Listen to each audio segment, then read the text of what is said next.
자, 오늘은 사사기 17장 미가의 가정이야기, 기준을 잃어버린 사람들이라는 제목으로 함께 말씀을 나누길 원합니다. 먼저 이 17장을 나누기 전에 16장 삼손의 마지막 모습이었죠. 지난주의 말씀에서 깨달은 것을 나누기 원합니다. 삼손의 마지막 모습을 보면서 교회도 있고 그 다음에 은혜도 받고 또 세상을 이길 수 있는 삼손과 같이 간증이 있다 할지라도 내 삶이 도덕적으로 물러나면 결국은 다 잃어버리게 된다라는 것을 깨닫게 했습니다. 우리가 세상에서 좀 이렇게 하나님이 원하신 일을 행하지 않아도 하나님 꺼리끼는 일을 행해도 여전히 내게 은혜가 있고 간증이 있다고 해서 그 죄가 하나님 앞에서 없어지는 게 아니라는 것이에요. 그 죄가 하나님께서 그걸 이해하고 있다는 게 아니라는 사실입니다. 하나님의 심판은 여전히 다가오고 있다는 것을 16장 우리 가운데 가르쳐주고 있는 것입니다.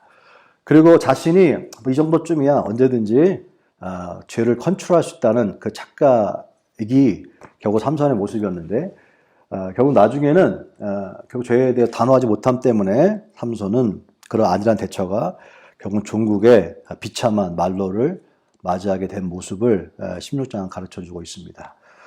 결국 16장과 17장이 함께 연결되는 모습이에요, 사실은. 왜냐하면 이 17장의 핵심적인 말이 바로 6절인데 그때에는 이스라엘의 왕이 없었으므로 사람이 자기 소견에 옳은 대로 행하였더라라는 말씀처럼 자기의 그 취향대로 하나님을 믿었다고 하는 것이 결정적인 실수였던 것입니다. 오늘 그럼 17장 속에서의 이야기는 뭐냐면 17장부터 마지막 장까지는 사실 부록과 같은 이야기입니다. 사사에 대한 이야기가 이제 없습니다. 삼손을 마지막 사사로 해서 그 다음에 당시의 시대가 얼마나 타락해 있는지를 보여주고 있는데요. 역사학자들은요, 그 시대가, 그 사회가 얼마나 건강한지를 보기 위해서는 그 시대 정신을 지배하는 바로 종교를 살펴보면 되고, 그리고 가장 그 사회의 최소 단위인 가정을 살펴보면 된다고 그렇게 얘기합니다. 그러므로 오늘 사사기 이 17장에는 두 가지, 한 가정에 대한 이야기와 그 다음에 종교에 대한 이야기를 함께 보여주면서 당시의 사회가 얼마나 건강하지 못했는지를 보여주고 있습니다.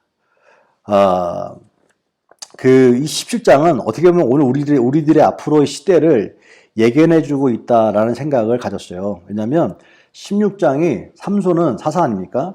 삼손이 종교적인 리더로서 엄청난 능력을 행하고 막 그렇게 가졌음에도 불구하고 도덕적으로 거룩하지 못한 삶을 살았기 때문에 그것이 그의 몰락을 보여주고 있는 16장이라고 한다면 오늘 어떻게 보면 이 시대의 상이 우리가 매스컴을 통해서도 많이 보지 않습니까?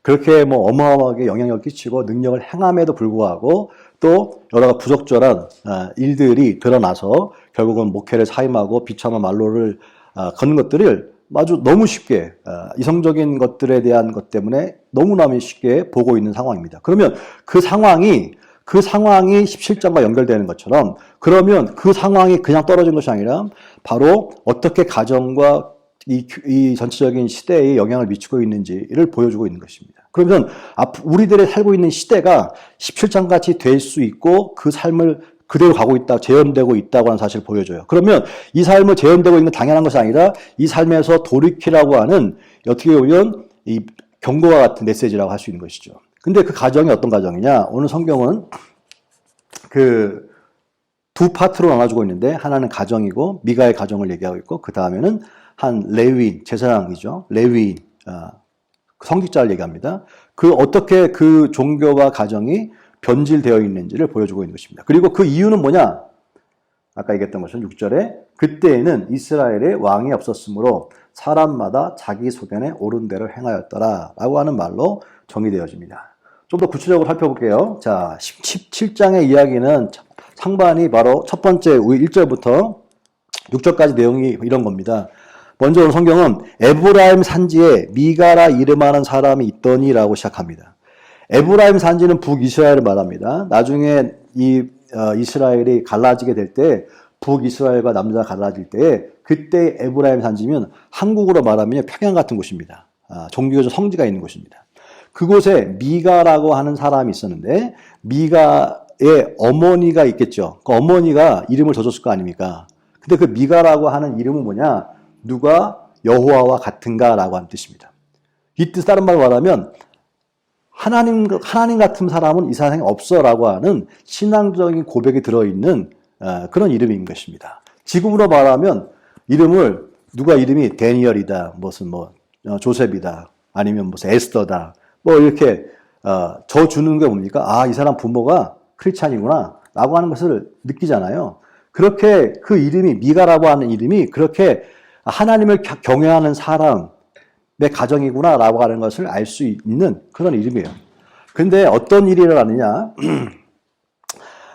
하지만 그 미가가 이름값을 못합니다. 왜냐하면 그 어머니가 보니까 남편이 없어요. 남편이 안 나오고 돈이 꽤 있었던 것 같습니다. 왜냐하면 오늘 여기 보면 돈 얘기가 나오거든요. 은 1100이라고 하는 단어를 보니까 그 16장에 바로 드릴라에게 블렛 사람들이 삼손의 힘의 원천을 정보를 알려달라고 하는 그 거래로 돈을 얘기한 것이 은 1100 똑같았군요.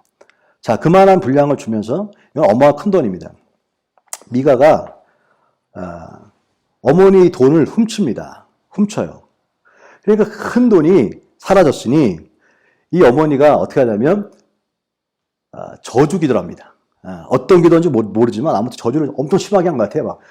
어떤 놈 자식이 훔쳐갔는지 그냥 박살나게 아무튼 저주를 엄청나게 심하게 했는지 미가가 그 얘기를 듣고 막 심장이 벌렁벌렁 거리는 거예요. 너무 무서운 거예요.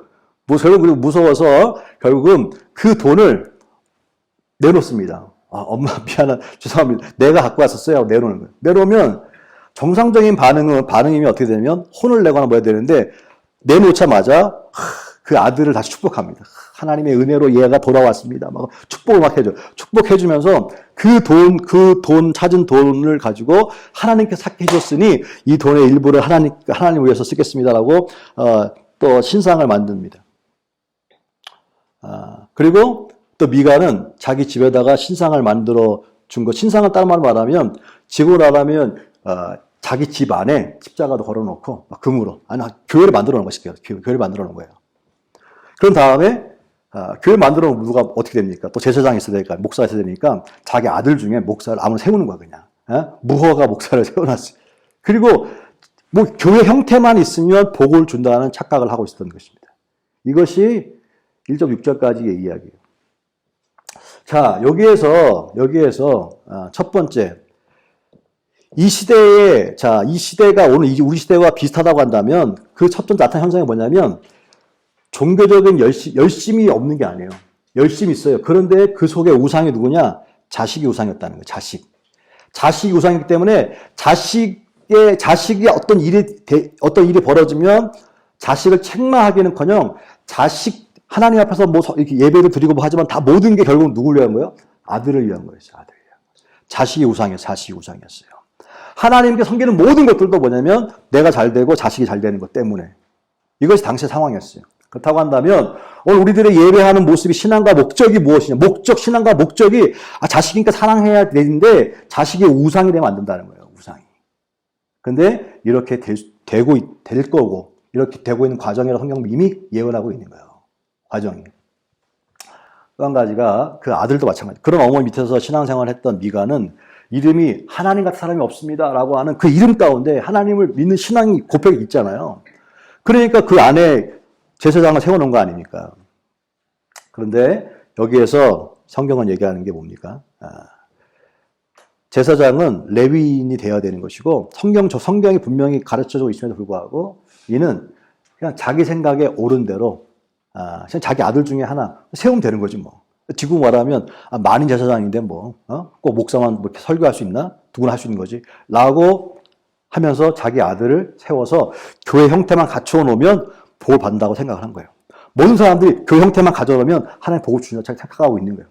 이것이 당시에 종교의 타락의 모습이었습니다. 그러니까 어떻게 하든지 교회 만들어 놓으면 하나님 복을 주시는 거야. 라고 해서 우후죽순처럼 만들어지는 거죠. 당시 옆에 실로라고 하는 성전이 있었거든요. 근데 가지 않고 자기 집에다가. 왜? 근데 목적이 뭡니까? 하나님께 영광을 돌리기 위한 것이 아니라 하나님 예배하기 위한 것이라 복을 받기 위해서 초소를 만들었다고 하는 것입니다. 이것이 바로 우리들이 경계해야 될 모습인 것을 보여주고 있습니다. 왕이 없었다. 당시에 이스라엘에 왕이 없었다. 왕이 없지 당연히. 그렇지만 영적인 의미에서 뭡니까? 이스라엘은 왕이 누구예요? 하나님이신데 하나님이 없었다는 거예요. 하나님 믿고 있잖아. 믿고 있는데 불구하고 그 속에는 하나님이 없는 거예요. 하나님은 관심이 없는 거예요. 관심은 뭡니까? 관심은 어떻게 하면 돈을 모을 수 있을까? 어떻게 하면 나에게 유익이 되는가? 라고만 관심이 있었던 시대가 바로 당시 시대였고 이 시대의 타락상을 바로 그때만 아니라 여전히 지금도 그 일이 일어나고 있을 수 있다는 사실을 가르쳐주고 있는 것입니다. 여기서 구분할 것이 있어요. 바로 종교시민과 신앙시민가라고 하는 것입니다. 따라합시다. 종교시민가, 신앙시민가. 자, 종교심이라고 하는 것은 지난 우리가 한번 제가 강의한 것도 있지만 미신의 다른 말이 종교심인 것입니다. 종교심은 인간 중심이라고 하는 사실입니다. 인간의 이익이나 복을 얻기 위해서 신을 섬기는 태도, 이게 바로 종교심입니다. 모든 종교는 인간이 복을 받고 인간이 이 자신의 이익을 위해서 신을 섬기는 거예요. 신을 잘 달래는 거예요. 잘 달래서 신이 좋아할 것만 잘해서 내가 결국은 복을 받고 어떤 저주나 그거부터 보호받는 것, 이것이 바로 종교심입니다. 그런데 신앙이라고 하는 것은, 하나님을 믿는 신앙이라고 하는 것은 그게 아니잖아요. 자, 나는 안 변하고 어떻게 하든지 신의 마음을 잘 달래서 신의 마음을 변화시켜서 내게 저주는 없어지고 복만 임하게 하는 것, 그것이 종교심이라고 한다면 신앙은 내가 아니라 기준이 뭐예요? 기준이 하나님이 계신데 내가 하나님께 변화되는 거예요. 내가 변화되는 거예요. 이것이 바로 신앙인 거예요. 근데 17장에는 종교가 타락이라고 뭐냐? 당시의 시대가 타락했다고 하는 것은 당시의 시대의 정신인 종교가 교회 하나님을 믿는 신앙이 타락했다는 것인데 어떻게 타락했느냐? 바로 하나님에 대한 관심이 없고 어떻게 하든지 내가 잘 되는 거, 복 받는 거에 관심이 있다는 거. 이게 뭐냐? 당시의 가나안의 신앙이었어요. 가나안에 들어와서 가나안 사람들을 다 내쫓으라 그랬는데 섞여 살다 보니까 그들의 신앙, 그들의 삶을 본받게 된 거예요. 세상에서 보면 돈이 최고 아닙니까? 어떻게 보면 돈이 있어야지 편리한 거 아닙니까? 그래서 그들에게 목적이 뭡니까? 가나안 사람들은 바알과 아세라에게, 블레 사람들은 다곤 신에게, 결국은 다 신들을 믿어요. 근데 결국 뭡니까? 자기들에게 복을 받기 위해서. 근데 이스라엘 사람도 여호와를 믿어요. 근데 여호와의 신앙은 뭐냐면 광야를 돌게 하고 막 하는 게 뭐예요? 복을 받게 한 거 전에 하나님께 우리의 삶을 바치고 하나님께 영광을 올리는 삶. 그것을 위해서 이스라엘 백성을 택했는데 똑같이 다른 종교와 똑같이 그저 신을 달래는 것으로. 그래서 그 아론도 우상을 만든 것이 그냥 우상이 아니라 하나님을 형상화시킨 거예요. 형상. 왜? 복을 받기 위해서. 이것이 문제가 됐다라고 하는 것이죠. 신을 이용해서 자신이 복을 받으려고 하는 것, 이것을 종교심이라고 얘기하는 것이고, 자신이 변화되어 하나님 뜻을 따르는 것을 신앙심이라고 얘기합니다. 근데 왜 이게 생겼을까요? 여러분, 원래는 이스라엘 백성들에게는 하나님의 계명을 줬잖아요. 계명을 주고, 말씀을 주고, 따라가라고, 지키라고 한 건데, 그것만 있으면 됐을 텐데, 사단이 그 알곡 가운데 가라지를 훅 뿌려버린 거예요. 섞어놓은 거예요. 가짜를. 그게 뭐냐면, 종교라는 것입니다. 종교라는 것입니다. 그래서 변질을 시켜버린 거예요. 변질을. 그래서 예수 믿으면서도 결국 내가 중심이에요. 내가 중심. 내 육. 이게 인간의 죄성이라고 하는 것입니다. 이것을 가르쳐주고 있는 것입니다. 오늘 점점 가면 갈수록 사람들에게 신앙심이 아닌 종교심으로 살아가는 이때에 그 종교는 이성이 중심이고 내가 중심인 거예요. 그 시대 속에 신앙심의 회복이 필요하다라고 하는 거예요. 그런데 여기 성경 왕이 없으므로라고 하는 것은 무슨 말이에요? 기준이 없다는 뜻이에요, 사실은. 기준을 잃어버린 시대라는 뜻입니다. 잃어버린 기준을 찾으라고 하는 것이죠. 이스라엘의 왕이 없으므로 기준이 없잖아요. 기준이 없으니까 어떻게 내가 기준이 되는 거예요. 당시의 시대는 기준을 잃어버렸어요. 하나님을 잊어버렸어요. 그러니까 기준이 없어지니까 내가 결국은 기준이에요. 내가 판단해서 행하는 거예요. 이것이 당시의 상황이었고 이것을 성경은 타락이고 세속화라고 얘기해주고 있는 것입니다. 하나님께서 명하신 것들이 선택사항이 돼버린 거예요. 자, 하나님께서 명령하신 것은 순종의 상황이지 선택 상황이 아닙니다. 근데 당시 사람들은 하나님께 명하신 것들을 자기가 선택했어요. 이거 좋은 거는 이건 내 거지. 아멘. 근데 내가 거북한 것은 성경 그렇게 얘기해도 하나님 그렇게 얘기해도 이건 우리가 할 수가 없는 거야. 라고 자기가 취사 선택을 하는 거예요. 그리고 내가 뭐 하나님인가, 내가 신인가, 어떻게 그걸 다 감당할 수 있어? 라고 하면서 자기 중심으로 할 수 없는 것이 있죠. 근데 그때는 성령을 통하여 하나님 이 일은 내가 감당하기 힘듭니다. 나에게 은혜를 주셔서 이길 수 있는 힘을 주십시오라고 이기려고 하는 마음이 있어야 되는데 그것이 아니라 이거는 내가 어떻게 해. 아무리 성경이 얘기해도 아무리 뭐 설교를 그렇게 해도 이걸 할 수가 없는 거야. 라고 자기가 원하는 것을 취사 선택하는 것 이것이 영적으로 타락으로 가고 있는 길이라는 것을 깨달아야 하는 것입니다. 타다는 건데 그걸 훅 불어나가지고요. 다 그렇게 사는데 하는데 이 정도만 해도 잘 하고 있는 것이지 라고 스스로를 위안하면서 결국은 자기 왕이 없는 것처럼 기준이 없는 것처럼 자기가 중심이 되어 살아가고 있는 시대. 이 시대의 17장의 모습이고 앞으로 우리들 가운데 일어나고 있을 모습이라고 하는 것을 가르쳐주고 있다고 하는 사실입니다. 그러므로 결국은 여기서 얘기하는 게 뭐예요? 왕이 없으므로라고 하는 것은 잃어버린 왕을 회복하라는 뜻이에요. 영적으로 보면. 기준을 회복하는 뜻이에요. 여러분의 인생 가운데 왕이 누굽니까? 내가 나입니까? 아니 뭡니까? 우리들의 잃어버린 왕을 찾으라는 거예요. 우리들의 인생 가운데 그럴 때에 그런 가짜가 판치는 삶 가운데 너희들은 잃어버린 왕을 찾아라. 하나님을 다시 기준을 참아라 라고 얘기하는 거예요. 다시 말씀으로 돌아가라 얘기하는 것입니다. 그러면 왜? 왕은 그 나라를 책임져 주는 거 아닙니까? 왕은 국가를 책임져고 있는 거 아닙니까? 그 왕을 우리가 섬기면 그 왕이 저와 여러분 인생을 책임져 주는 줄로 믿습니다. 그걸 믿으라는 거예요. 그 기준을 찾으라는 것입니다.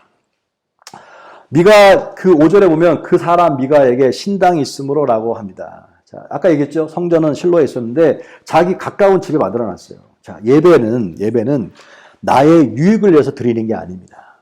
하나님께 영광을 드리는 것입니다. 하나님께 감사 드리는 것입니다. 그리 아니하실지라도 좋은 일만 있을 때만 드리는 게 아니에요. 그리 아니하실지라도 하나님께 감사하고 왜? 인생의 모든 것이 내 뜻이 아니라 하나님 뜻대로 다 가고 있습니다. 나는 하나님을 신뢰합니다.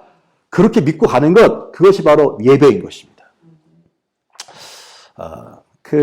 저도 요번 주에 굉장히 충격받게 은혜 받은 것이 있는데 제가 지난주에 한번 말씀드렸잖아요. 그 LA에 한 유명한 내과 의사가 코로나로 돌아가셨다고 얘기했지 않습니까? 거기서 끝난 줄 알았어요. 그러면 그 사람의 입장에서 볼 때는 자기 남편이 그렇게 교회도 헌신도 열심히 하고 그 다음에 그렇게 좋은 일도 많이 하고 저도 그분한테 은혜를 많이 받았거든요. 아플 때 진짜 오렌지 칸 있으면서도 가가지고 뭐 처방전도 받아 해주시기도 하고 진료도 해주시고 너무 많은 은혜를 받았어요. 근데 코로나로 돌아섰어요. 갑자기. 그리고 애도 없었는데 뭐 20년인가 이렇게 되게 아주 오랫동안 없다가 포기했는데 하나님 은혜로 애를 줬어요. 그래서 너무 아주 행복하게 살고 있었는데 갑자기 남편이 사망을 했을 때에 어떤 태도겠어요? 그 와이프의 입장에서는 어떤 태도겠어요? 아마 대부분은 갑자기 하나님이 남편을 데려갔으니 그래서 결국은 병원도 처분했거든요. 사실은 할 수가 의사가 없으니까. 그 상황에 들어간다면 애를 키워야 되죠. 그 다음에 막 여러 가지 뭐 앞이 깜깜할 거 아닙니까? 충격 아닙니까? 상상 못할 게 아닙니까? 그렇게 또 헌신하고 열심히 했는데 이게 뭘까라는 생각을 할 수 있잖아요, 사실. 근데 이번 주에 또 다른 것도 통해서 알게 됐는데, 근데 그분이 그런 상황에서 교회에다가 50만 불을 헌금을 했답니다. 그 병원을 처분한 거를 자기가 쓰는 게 아니라 남편을 위해서 선교 헌금으로. 남편 선교에 관심 없으니까. 그거 다 했다는 거예요. 그래서 50만 불 선교했다는 거예요. 여기서 돈도 돈인데, 돈도 뭐 사실 50만 불이면 사실은 뭐 어마어마한 거 아닙니까?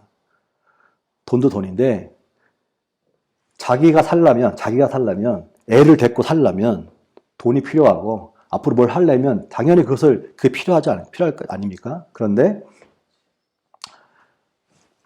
남편의 죽음으로 인해서 얻어진 어떤 그런 수입이라고 한다면 이것은 남편을 위해서 남편을 위해서 하나님께 드림으로 이 돈이 하나님께서 쓰여질 수 있도록. 그 자기는 또 일을 하면 되는 거니까, 뭘 하면 되는 거니까.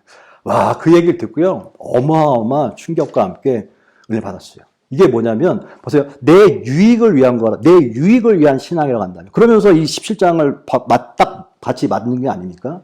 야, 그렇구나. 결국 이 시대에도 내 유익을 위한 신앙이라고 한다면, 잘 될 때는 좋지만, 이렇게 진짜 말도 안 되는 엄청난 인생의 시련이 닥쳤을 때는 내 유익을 위한 거라고 한다면, 아마 교회도 안 갈 수 있을 거예요. 시험 들어가지고. 뭐, 교회가 정신이 있겠어요, 사실은? 그럴 수 있을 거예요. 근데 그거 무슨 헌금입니까? 그런데 그 상황 속에서도 내 유익이 아닌 하나님 영광을 위하여. 이게 진짜 신앙이에요.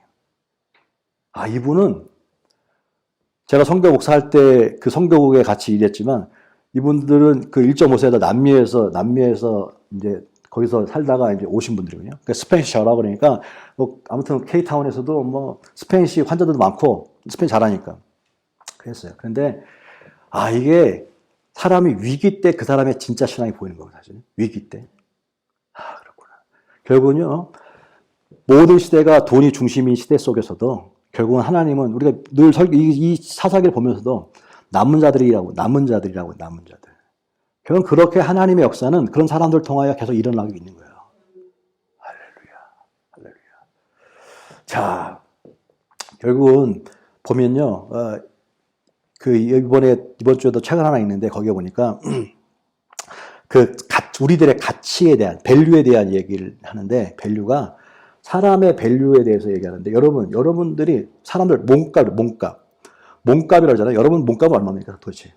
네? 몸값은 얼마예요? 서로 몸값을 올리려고, 스타가 되려고 하기도 하고, 더 좋은 잡과 더 좋은 어떤 커리어를 만들지 않습니까? 그런데 이게 안 좋으면 난 몸값이 이거 지금 뭐 나이 들고 뭐 있겠어 라고 얘기하지만 성경은 그래서 사람들은요 두 가지 이 사람의 밸류는 두 가지입니다. 하나는 밸류 어떻게 결정하느냐 누가 이 물건이나 뭐는 돈을 지불하고 샀을 때에 그 돈이 이 사람의 밸류가 되는 거예요. 제가 이만갑이라고 이제 만나러 갑시다인가 이제 북한 탈북자에 대한 그것을 좀 즐겨보는 편입니다. 거기서 보니까 한 감정가가 나와가지고요, 미국이네, 북한의 어떤 뭐 물건들을 감정해주는 그런 시간이 있었어요. 보니까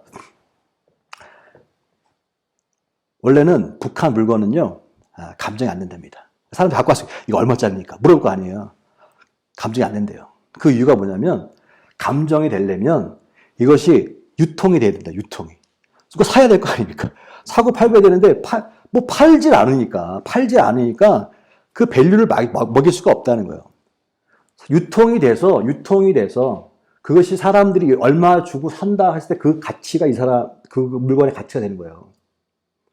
근데 가치가 높은 건 뭐냐면 또 거기에 또 하나 재밌는 게 뭐냐면 이렇게 우리가 보면 아이디 같은 거.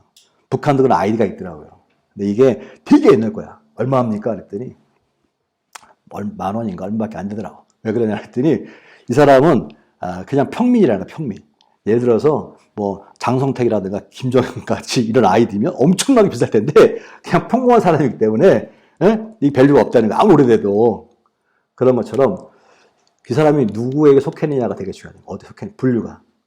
그러면서 하는 얘기가 우린 누구냐. 성경에 보니까 우리는 하나님께서 우리를 자 보세요. 얼마 주고 샀냐가 그 사람이나 물건의 값이라 했잖아요. 우리의 몸값은 누구예요? 예수님이에요. 예수님. 하나님이 예수님을 주고 샀어요. 할렐루야. 그러면 이 세상에 예수님보다 큰 게 있어요, 없어요? 없어요. 저와 여러분은요. 세상의 밸류가 아니라 하나님이 볼 때는 너는 진짜 이게 아깝잖아. 어떤 사람이야? 예수님을 주고 산 사람이에요. 예수님을 주고. 그러니까 최고의 가치가 최고의 가치. 그리고 거기에다가 산 뿐만 아니라 누구에게 속해 있는 거예요? 하나님께 속해 있는 거예요. 하나님께. 여러분 누구에게 속해 있느냐에 따라서 이 신분에 따라서 가격이 엄청 올라가잖아요. 그렇잖아요. 우리는 누구예요? 너는 왕 같은 제사장이야. 할렐루야. 넌 택한 족속이야. 넌 내 자식이야. 여러분 제가 몇 번 설교했지만 누구에 속해 있냐가 대단히 중요한 거 아닙니까? 이 펜 하나 있어도 이 펜이 똑같은 펜인데요.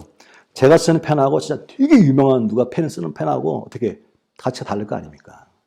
똑같은 유니폼인데요. 스타가 이름, 뒤에 이름이잖아. 스포츠 선수들. 이름이잖아, 이름. 에? 그냥 엄청나게 유명한 똑같은 티셔츠, 똑같은 제품이야. 똑같은 건데 이름 때문에 가격이 엄청나게 다릅니다. 왜? 누구에게 속해 있느냐에 따라 달라요.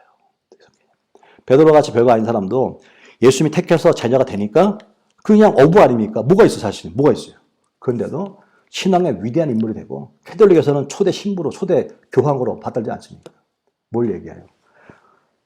여기에서 17장에서 얘기하고 있는 세상 사람들은요, 자기 스스로의 가치를 올리기 위해서 돈을 벌고 올려, 막 자기 스스로를 몸값 올리려 노력을 막 해요.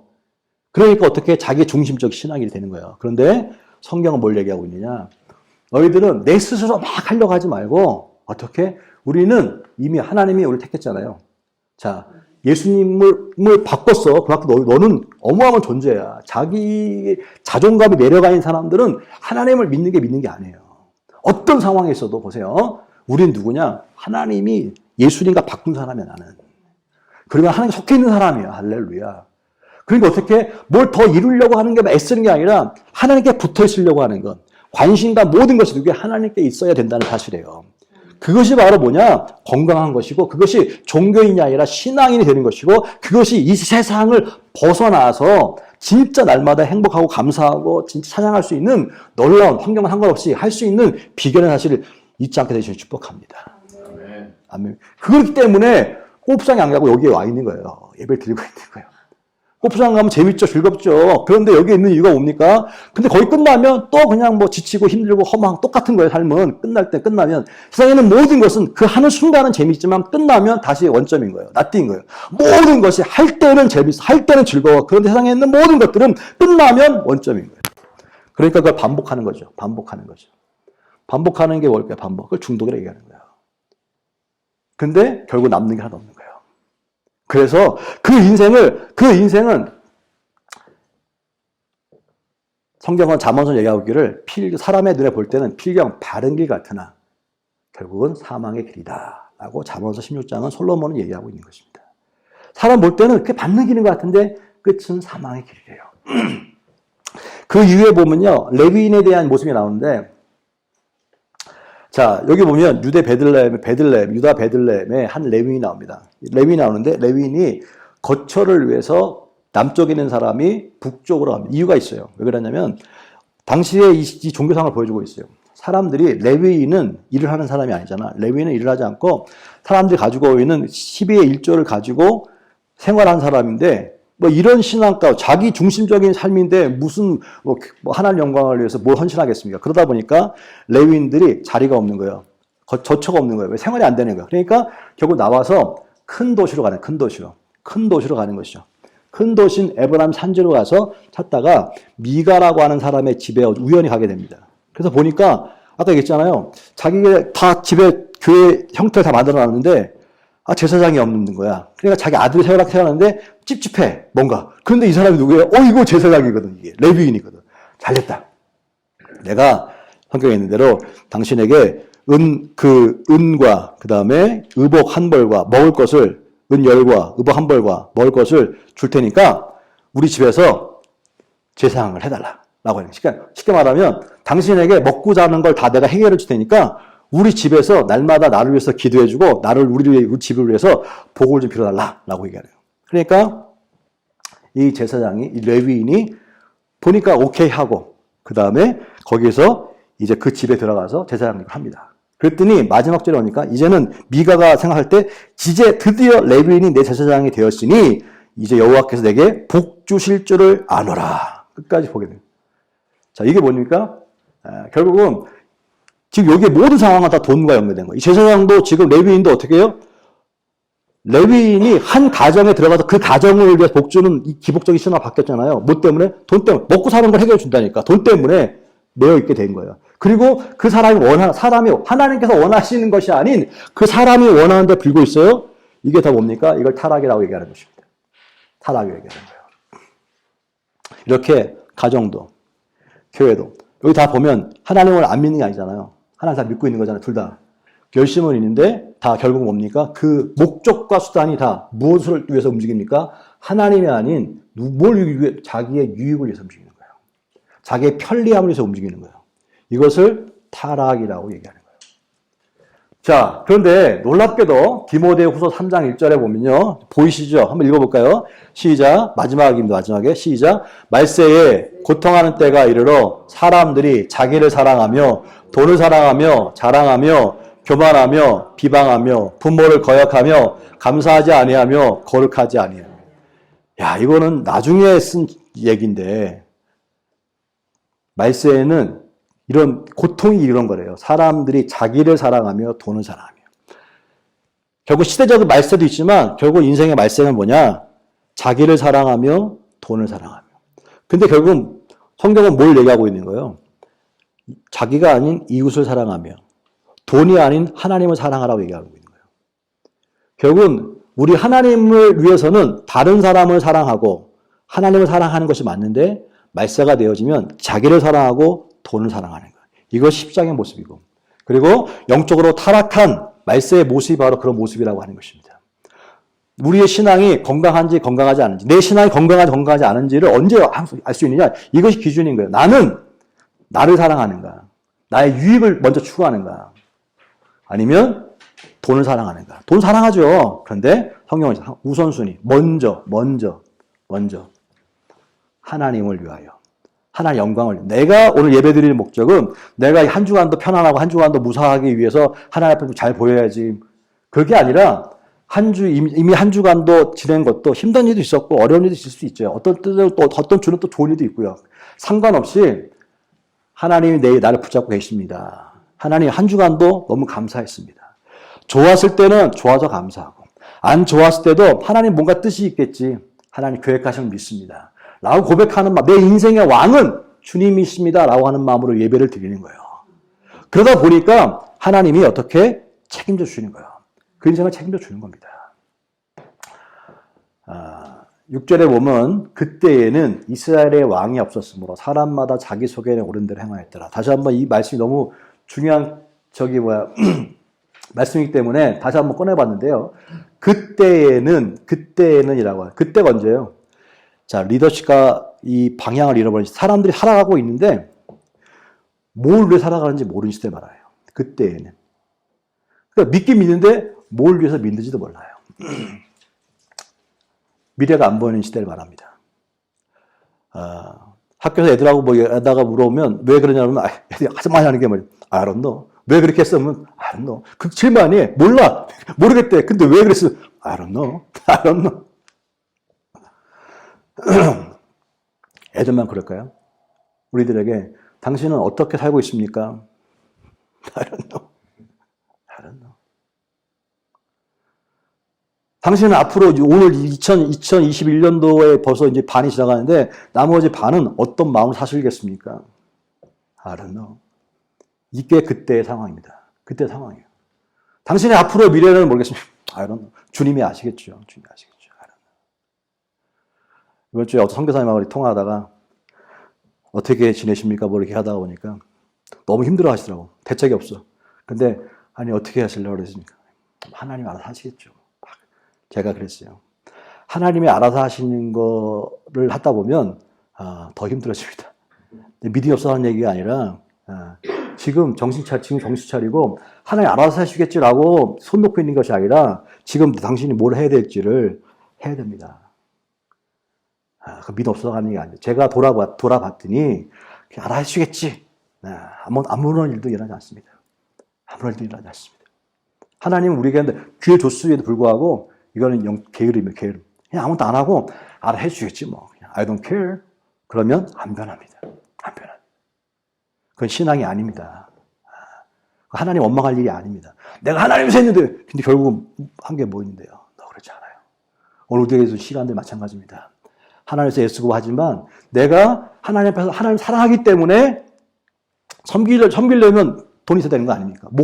목적이 중요한 거예요. 왜 당신은 이렇게 일합니까? 왜 이렇게 애씁니까? 아주 논의에 편하려고요. 뭐 잘하려고. 그게 아니라, 내가 아니라, 하는 이유는, 이렇게 해서 좀, 섬기려면 돈이 있어야 될 거 아닙니까? 이렇게 해서, 좀 힘든 사람들 도와주기도 하고요. 그 다음에 하나님 영광을 위하여 내 주 건강을 가지고 나누려고 하면 있어야 될 거 아닙니까? 받는 자가 아니라 준 자 복되다고 했으니까 나누기 위해서요. 너무 좋아요. 뭔가 나를 위한 것이 아니라 하나님을 사랑하고 이웃을 사랑하기 위해서 내가 일을 합니다. 내가 뭐 합니다. 라고 하면 줄 때도 행복하고 절대 줄 때 벼 있는 것 같잖아요. 벼지 않습니다. 하나님 채워주십니다. 그래서 은혜 받으면 받을수록 나누는 것이고요. 은혜 안 받으면 안 받을수록 자꾸 모으려고 하는, 축적하려고 하는 거예요. 축적하면 부패가 되어지는 것입니다. 왜 그럴까? 왜 그럴까? 뭘 우리 살아가는지 몰라. 근데 왜 그럴까? 그때는 왕이 없었으므로 왕이 없어. 하나님이 세운 민족이고 하나님이 세운 나라였지만 사람들이 하나님이 자신의 삶을 통치하는 걸 싫어했어요. 거절한 것이죠. 하나님의 뜻이 이렇게 있는데 그 뜻을 받아들이는 게 싫은 거예요. 좋은 건 내가 하겠는데 아까 얘기했지만 취사 선택. 내가 초이스하는 거예요. 이거는 오케이. 이거는 글쎄 이거 나한테 별로 안 하던데. 자기가 기준이니까 자기가 기준대로 맞는 거는 할렐루야. 안 맞는 거는 속으로. 이게 바로 뭐냐면 왕이 없으므로. 그럼 내가 기준 됐다고 하는 겁니까? 내는 안 변하는 거예요. 이게 종교인 거예요. 힘들어도 그래서 그러다 보니까 어떻게 내가 기준이면 항상 내가 유익이니까 내한테 좋은 게 뭔가를 택하는 거예요. 나한테 유익이 뭔가를 택하는 거예요. 항상 나한테 유익이 뭔가, 나한테 최선이 뭔가. 그것이 틀리다는 것이 아니라 그것은 세상적인 방법이고 우리는 항상 그걸 택할 때 내게 최선이 뭔가를 택하는 것이 아니라 하나님이 나에게 원하시는 게 뭔가, 하나님이 뭘 택하게 원하시는가 물어보는 거예요. 왜? 내 삶은 이제 하나님께 내 삶을 드렸기 때문에. 하나님 날 샀잖아. 주인이 이제 내가 아니라 샀으니까 하나님 거잖아요. 그러면 하나님 원하신 대로 살아야 된다는 거예요. 그것이 바로 뭡니까? 말씀인 거고. 그래서 그 왕이 자꾸 법을 거절하니까 하나님이 시킨 걸 거절해요, 다. 그러니까 다는 아니겠지. 좋은 건 택하지만 나머지는 다 이게 안 해. 근데 그게 뭐냐? 자기가 왕이기 때문이에요. 그리고 그 다음 나타나는 것이 뭐냐면 자기 소견에 옳은 대로 행하였더라 그랬어요. 하나님이 이 한 주간에 나에게 어떻게 살라고 하셨을까? 하나님이 어떻게 살기 원하시는가? 하나님 내 남아있는 인생 어떻게 살기 원하실까? 라고 고민하는 게 하나님이 중심인데 내 소견에 옳은 대로 행한다고 하는 거냐면 내가 어떻게 살아야지 잘 살 수 있을까? 내가 어떻게 살아야지 이게 되는 거예요. 내가 어떻게 살아야지 좀 남은 인생 행복할 수 있을까? 내가 어떻게. 이 보세요. 가만 보면 틀린 게 아닌 거야. 틀린 게 아니에요, 사실은. 그잖아요. 틀린 게 아니죠. 내가 어떻게 행복할 수 있을까? 사실 쉽게 틀린 게 아니잖아요. 근데 이게 뭐냐면 내가 중심인 삶이에요. 그리고 그걸 위해서 그럼 이걸 하나님이 이렇게 해야 되겠네? 하나님을 이용하는 거예요. 잘 생각해 보세요. 그러면 이게 신앙은 종교가 되는 거예요. 그러니까 영향력이 없는 거예요. 결국은 어떤 사람 죽어라고 뭐 빌고 이래가지고 자기가 버는 거고 잘 사는 거고 우리는 하나님을 이용해서 결과가 똑같은 거예요. 똑같은 거예요. 이건 신앙이 아니라 종교를 말하는 거예요. 그러니까 영향력이 없는 거예요. 그러니까 그 다른 사람들이 그거 다 인간이 약해서 그래 다 그런 말 나오는 거예요. 왜? 결국은 자기가 약하니까 빌어가지고 뭔가 힘을 얻으려고 생각할 수 있는 거예요. 나는 그거 없어도 강해. 멘탈이 강해. 힘이 있어. 그러니까 나 그거 필요 없어. 라고 얘기하는 거예요. 왜? 그들의 눈에 비춰진 것은 신앙이 아니라 종교이기 때문에 그래요. 근데 자기의 눈에 선택해서 가고 있는 것에 대해서 솔로몬은 다 가진 사람이 뭘 얘기하냐? 잠언 16장 25절에 어떤 길은 사람이 보기에 바르나 필경은 사망의 길이니라. 그 인생이에요. 내가 잘났다고 해서 내 인생 다 안다고 해서 이렇게 맞아. 저거는 마음이 약해서 그래. 저건 아직도 약하니까 저렇게 교회나 다니지 뭐. 이렇게 이 길이 맞는 것처럼 보이지만 필경은 사망의 길이다 했어요. 어떤 날, 어떤 순간에 반드시 자기가 감당하지 못할 일이 만나게 돼요. 인생에. 그때에 교만을 깨닫게 되는 거야. 내가 엄청나게 교만했구나. 깨닫는 거야. 그때 행복하고 오는 거야. 어떤 사람 보기에 그 길은 사람의 보기에 그것은 바른 길이나 필경은 사망의 길이다. 우리는 오지하지 못하기 때문에 내가 보는 게 전부가 아닙니다. 우리는 내일 일을 어떻게 합니까 사실은. 이 코로나를 경험해봐서 알잖아요. 이 코로나라는 것은 2년 전에 상상도 못해요. 이런 일이 일어날 거라고는 꿈도 못 꿨어요 사실은. 이런 상황이 일어날 거 꿈도 못 꿨어요 사실은. 이것 때문에 갑자기 사람들이 죽을 거는 꿈도 못 꿨어요. 이게 인생입니다. 내 뜻대로 되는 게 아닙니다. 이것으로 인해서 엄청나게 바뀐 게 많잖아요, 사실. 이거는 세상이 아무리 잘나고 똑똑해도 감당이 안 되는 거예요. 코로나를 나왔을 때 백신이라는 걸 만들어서 막긴 막았지만 결국은 또 어떻게 됐습니까? 또 언젠가 하나님 뭔가 치면은 또 인간은 꼼짝없이 거기에 휘둘려가지고 아무것도 못하는 상황이 벌어진다는 거예요. 그래서 결국은 인간의 이성은 인간의 아무리 지성이 뭐 발달된다 할지라도 한계가 있음을 인정하고 우리는 어떻게 필경은 사망의 길이가 아니라 필경 반드시 생명의 길로 갈 수 있는 길 그게 뭐냐면 하나님께 나가는 거예요. 하나님께 나가. 결론입니다. 우리는 17장을 통해서 이 시대가 그냥 이 시대가 우리와 무슨 상관이 있는데 옛날 이야기가 이 시대는 우리들의 모습을 보여주고 있는 것입니다. 우리들이 앞으로 살아갈 모습을 보여주고 있는 거예요. 어떤 크리스찬 살아갈까? 종교심이 아니라 바른 신앙으로 하나님 내가 우리는 이 사단이 자꾸 뿌려놓기 때문에 약간 흔들려요. 헷갈려요. 하나님 내가 종교심이 아닌 신앙심을 살아갈 수 있도록 인도해 주십시오. 내 유익이 아닌 하나님의 영광을 위해 예배드린 자가 되게 해 주십시오. 내 삶 가운데 왕이 없음으로가 아니라 왕이 반드시 왕을 기준으로 잃어버린 기준을 다시 세우게 하여 주옵소서. 말세 때는 고통당할 때가 오는데 고통은 언제 오느냐? 자기를 사랑하고 돈을 사랑하는 것이 행복한 것 같은데 성경은 고통이래. 고통. 반대로 축복은 뭡니까? 사람을 사랑하고 하나님을 사랑하는 것. 어떻게 보면 사람을 사랑하고 하나님을 신뢰하는 거가 되겠죠. 그때가 행복이다라고 가르쳐주고 있어요. 또 한 가지가 깨닫게 되는 것이 해야 될 일. 해야 될 일이 있어야 될 일. 이렇게 얘기하면 이제 이게 숙제란 말이죠. 아, 그렇게 살아야 되는구나. 살아야 되는구나. 라고 얘기해요. 그럼 그게 짐이야. 해야 될 일은 짐입니다. 부담이에요. 그런데 하고 싶은 일은 즐거움이에요. 뭐 시간 가는지 몰라요. 뭘 얘기할까요? 우리가 이런 것을 들었을 때에 아 이거 해야 되는구나 라고 하면 부담이 확 와버려. 그 부담이 돼. 해야 될 일. 그런데 해야 될 일이 아니라 하고 싶은 일이 돼. 신앙생활이 이런 믿음 생활이 하나님을 믿는다고 하는 것이 해야 될 일로 생각하면 짐과 부담이 되는데 하고 싶은 일을 돼야 돼. 하고 싶은 일을. 어떻게 하고 싶은 일이 돼? 어떻게 하고 싶은 일이 될 수 있을까? 내가 하려고 하면 해야 될 일이에요. 내 입장에서 보면 해야 될 일이야.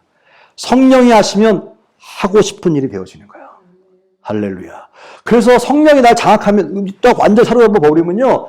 해야 될 일이 아니라 그냥 누가 시켜서가 아니라 그 은혜가 없으면 성령의 역사가 없으면 성령을 쓰고 있는 것도 어떨 때 숙제야. 숙제처럼 해. 숙제처럼. 부담이 돼. 바쁜데 이걸 해야 되나 말아야 되나 막. 예배 드리는 것도 어떨 때는 막 부담이 돼. 아, 내가 꼭 가서 이게 찬양을 해야 되나? 내 기도를 해야 되나? 설교해야 되나? 뭐 예배 드려야 되나? 막 다 부담이야, 부담. 아, 바쁜데 가야 되나? 부담이야. 그런데 내가 할 때는 다 해야 될 일이니까 부담이에요. 그런데 성령이 하시면 시키지 않아도 말씀이, 이거 더 쓰고 싶어, 더 읽고 싶어, 아니, 시키지 않아도, 빨리 언제 예배 드리나? 말씀이 사모해야 돼요. 이게 해야 될 일이 아니라 하고 싶은 일을 바뀌는 거예요. 하고 싶은 일로. 이게 뭡니까? 성령의 역사. 그래서 결국은 뭡니까? 성령 역사가 없으면 결국은 내가 남으니까 내가 해야 되니까 짐이 되는 것이고 결국은 그것이 애쓰고 하다 보면 자기 의가 되는 것이고 종교가 되는 거예요. 결국은. 나중에 가서 잘 되면 좋지만 안 될 때는 힘들고 이게 뭡니까? 죽어갔는데 라고 얘기하는 거예요. 그런데 성령으로 충만하게 되어지면 성령 언제 옵니까? 기도를 통하여 오는 거예요. 기도를 통하여. 기도 없이는 성령 충만해지지 않습니다. 기도할 때 성령이 충만해지니까 내가 내 안에 하나님 명이 푹 들어오니까 어떻게 이거 해야 될 일이 너무 좋아지는 거예요. 짐이 아니라 행복해지는 거예요. 할렐루야. 근데 이게 은혜가 항상 있는 게 아니잖아요. 저도 마찬가지입니다. 항상 있는 게 아니에요. 은혜가 있을 때는 그냥 설교가 할 때 너무 좋고 너무 행복하고 막 너무 좋아. 이거 나눠야지. 근데 은혜가 떨어질 때는 내가 이걸 시간을 들여서 이렇게 고민하고 한다고 이게 사람들이 변화되나? 내가 이거 해서 이거 진짜 이 가치가 있나? 막 이런 생각 들고 막 사다리 별 생각 다 들게. 이렇게 해가지고 이 마음을 안 와, 이 양반들이 막 그러면서. 근데 오늘 성경은 가르쳐주고 있는 거예요. 그래서 결국 성령 충만해야지만 해야 될 일이 아니라 하고 싶은 일을 바뀌는 거예요. 그래야지 종교심이 아니라 내가 바꾸는 게 아니라 자연스럽게 그냥 신앙을 바뀌는 거예요. 그것이 가짜의 신앙 속, 가짜의 종교심 속에서 진짜 신앙을 살아가는 모습이고 그것이 바로 그런 사람들이 없을 것 같아요. 있어요. 그런 사람들을 하나님 남겨두세요. 그런 사람들 통하여 하나님의 역사는 계속 이어지고 있는 거예요. 주님 오실 때까지 그런 사람들을 끌고 하나님의 역사가 계속 갈 거예요, 사실은. 그 은혜가 저와 여러분 가운데 있게 되시길 주로 축복합니다. 기도하겠습니다. 주님 감사합니다.